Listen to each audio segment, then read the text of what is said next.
If you're looking to transition to a plant-based diet, or maybe you've kind of already started the transition but are not fully in momentum, this video is designed to give you the tips and tricks that you need to get you in momentum and to keep you sticking with your promises to yourself.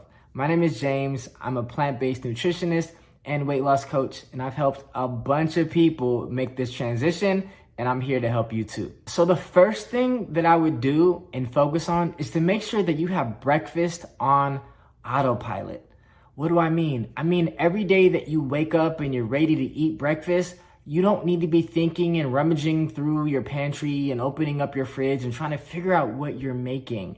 You need to know exactly what you're making so that you can have a nice meal, get nice and full, and be able to focus on your next thing throughout the day. You don't want to use your precious resources, your precious brain power first thing in the morning, trying to decide what to do. Throw it on autopilot so that you can just keep rolling throughout the day. Now, you definitely don't want to skip breakfast. That's going to be one of the worst things that you can do. In fact, people that do skip breakfast, there are studies that show they have lower willpower throughout the day and they snack more and eat unhealthier things throughout the day, which makes sense because if you just wake up and grab a croissant and a coffee and head out, like you're gonna get a big sugar spike and crash, and you're gonna be hungry later. You're gonna be ravenous. You're gonna wanna eat any and everything. So make sure you have a nice full breakfast in the morning so that you can control your cravings for the rest of the day. Now, what would I suggest? Well, there's lots of options, but I like putting everything in a bowl, especially since it's wintertime right now.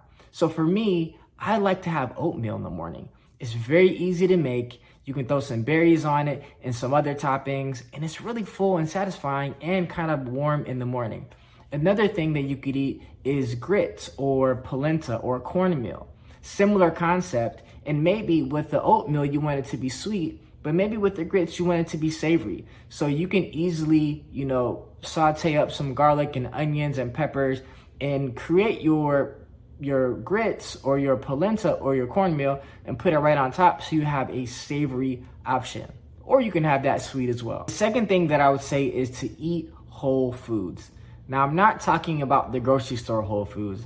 I'm talking about foods that are whole, foods that are intact, foods that came up from seeds, that were watered by the rain and kissed by the sun and given to us by God. Like the things that are natural that come from the earth, those things are whole foods.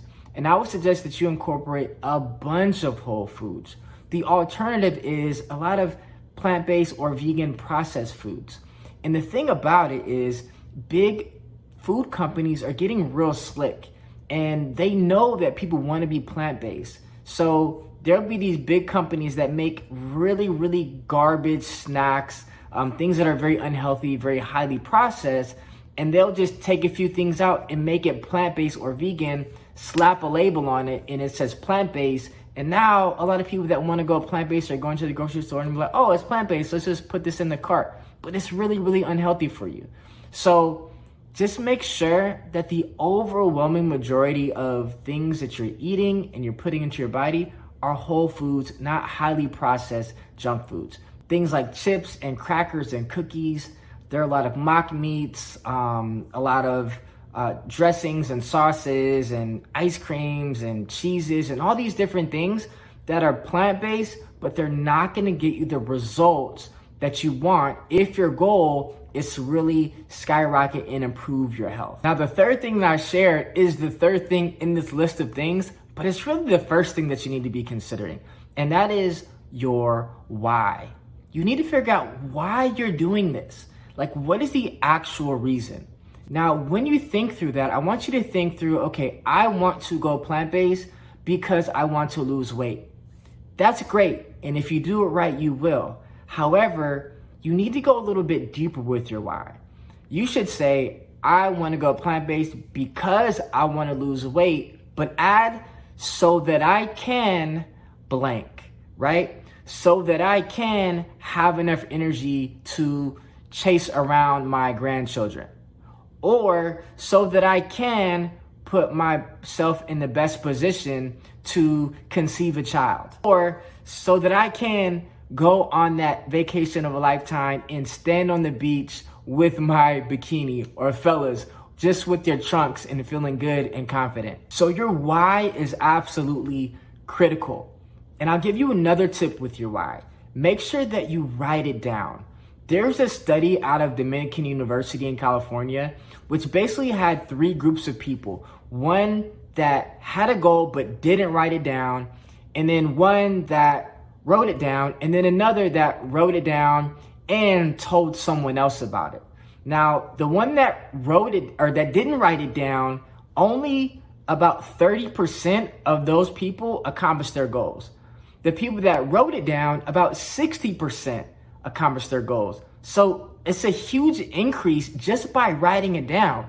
And then those that wrote it down and told someone else, it was about a 77% chance that whatever they did, whatever they wrote down and told, was actually going to come to pass.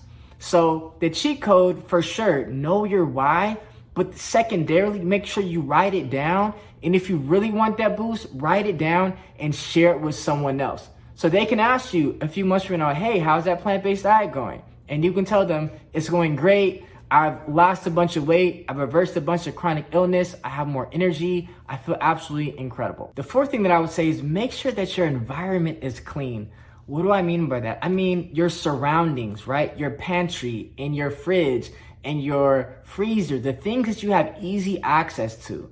See, a lot of people think that they need to use a lot of willpower in order to eat healthy, but you really don't need to use a lot of willpower. You really just have to have your environment clean, right? Like toss those things from the pantry that you don't need, those chips and those cookies and those things that are not going to help you, right? Clean out your fridge, clean out your freezer. Have your environment conducive to someone who wants to thrive on a plant-based diet, and you are going to win.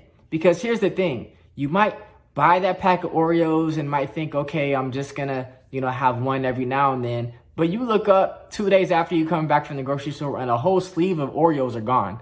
Where did that go? Well, you ate them because they were in your house. They were in your environment. And if it's in your house, hear me, it's in your mouth. If it's in your house, it's going into your mouth one way or another. So do yourself a favor, clean up your environment, put healthier options in your environment.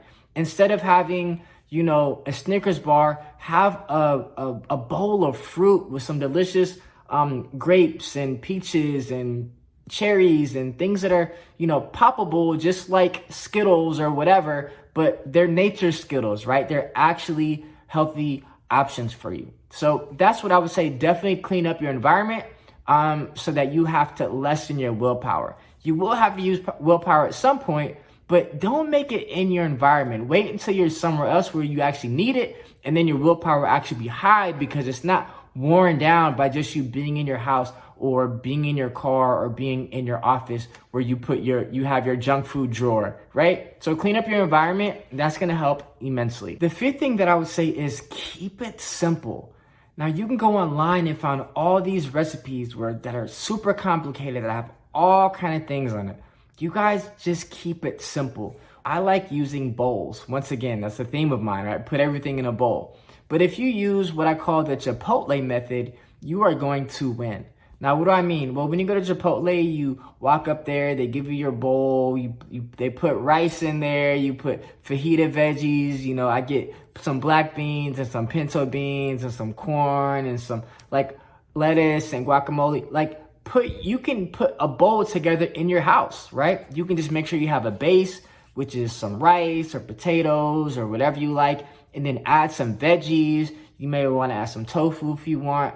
Add some beans, and you're good to go. Mix it all together, and it's going to be good. It's going to be good on Monday. It's going to be good on Friday. It's always good. So just use the Chipotle method and just think of some different veggies you want to put in there, some different grains, some different options for beans and legumes, and just mix and match. You don't have to make these elaborate recipes with a million ingredients. Just keep it simple. And lastly, I would say meal prep. Meal prepping is your best friend because you can cook a bunch of food, divvy it out in containers, put it in your fridge or freezer, and have it for days on end. Now, that's gonna be the fastest and easiest way to make food. You could batch cook, and here's the thing, it doesn't take any more time to make 2 cups of rice versus 6 cups of rice. So make the highest amount, and then you can save and freeze the rest so you can just grab it and go. In addition, having meal preps is a gift to your future self. Like you're hungry one day, you're coming home from work, or maybe you work from home and you're coming downstairs and you're trying to figure out what to eat for lunch, and you open the fridge and it's like, oh, I don't have to think. I just have to warm this up. This is amazing. This is such a gift. So meal prepping is gonna be your best friend, and you are going to love it. So I hope those were helpful. And if you apply what I shared, this is gonna be a breeze for you. Like, yeah, it is a transition. There is a transition process. But listen, if I knew what I'm telling you today, 15 years ago, oh man, I would have made way less mistakes, and I would have enjoyed the journey a lot sooner. So hope these were helpful. If you apply them, you're gonna get incredible results in this plant-based journey, and I'm here for it. I really want you to do that. I really want you to heal your body, lose weight, get more energy, all the beautiful things that come from incorporating more plants into your diet. So if you could like and subscribe to this video so that I can share with many more people who want to make the transition just like you. And lastly, I do have some free resources below in the description that you can check out to help make your life easier. All right, that's it for me. Take care, and I'll see you in the next video.